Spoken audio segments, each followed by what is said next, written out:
কিভাবে ঝরঝরে সেমাইয়ের পোলাও বা জর্দা সেমাই বানানো যায় সেটাই আপনাদের সঙ্গে শেয়ার করব। ছবির রান্নাঘরে আপনাদের সবাইকে স্বাগতম। আজ আমি সেমাইয়ের পোলাওয়ের বা জর্দা সেমাই এর রেসিপি নিয়ে এসেছি। অনেকে এটা জর্দা সেমাই বলে। এই রেসিপিটা বানানোর জন্য আমি এখানে 100 গ্রাম সেমাই নিয়েছি, আর এই সরু ভাজা সেমাইটা নিয়েছি। ভাজা সেমাইটা নিলে এই রেসিপিটা খুব সুন্দর হয়। সাদা যে কাঁচা সেমাইটা পাওয়া যায় সেটা কিন্তু ঘি দিয়ে ভেজে নিতে হবে লাল করে, তাহলেও হবে। আর নিয়েছি 1 কাপ দুধ, এখানে কাজু কিশমিশ আর অল্প কিছুটা নারকেল ছোট ছোট টুকরো করে নিয়েছি, 1 কাপ চিনি, আর আছে গাওয়া ঘি।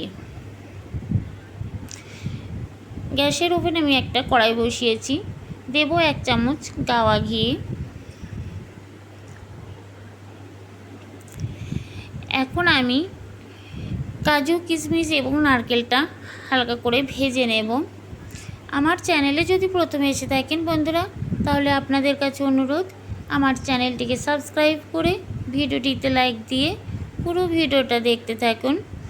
আমার কাজু কিশমিশ নারকেলগুলো ভাজা হয়ে গেছে, আমি একটা পাত্রে তুলে নিয়েছি। ওই প্যানের মধ্যে আবার 1 চামচ গাওয়া ঘি দিয়েছি।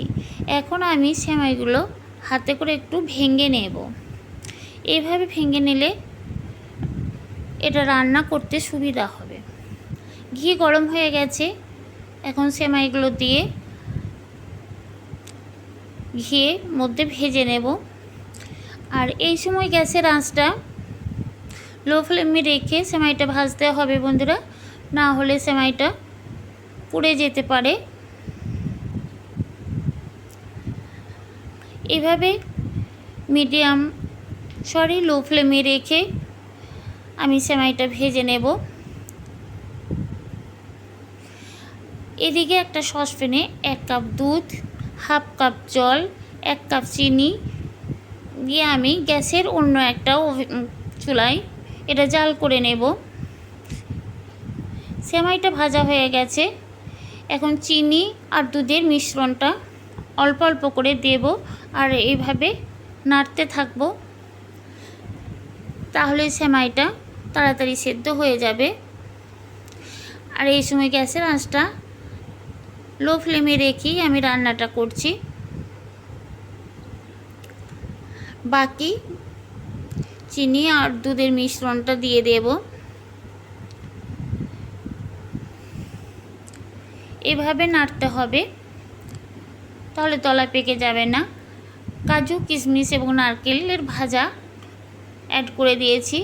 আরও কিছুক্ষণ মিডিয়াম ফ্লেমে রেখে গ্যাসটাকে আমি সেমাইটাকে এভাবে রান্না করে নেব। এই দেখুন বন্ধুরা, কত সুন্দরভাবে রান্না হয়েছে। এখন এটা ঢাকা দিয়ে একেবারে লো ফ্লেমে রেখে 4 থেকে 5 মিনিট রান্না হতে দেব। 4 থেকে 5 মিনিট পর চলে এসেছি বন্ধুরা, একটু জল নেই, একেবারেই ঝরঝরে হয়ে গেছে।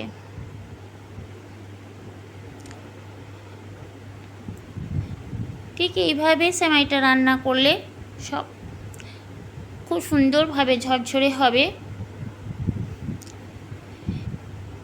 গ্যাসটা বন্ধ করে আমি 10 মিনিট ঢাকা দিয়ে রেখে দেব, তারপর পরিবেশন করব।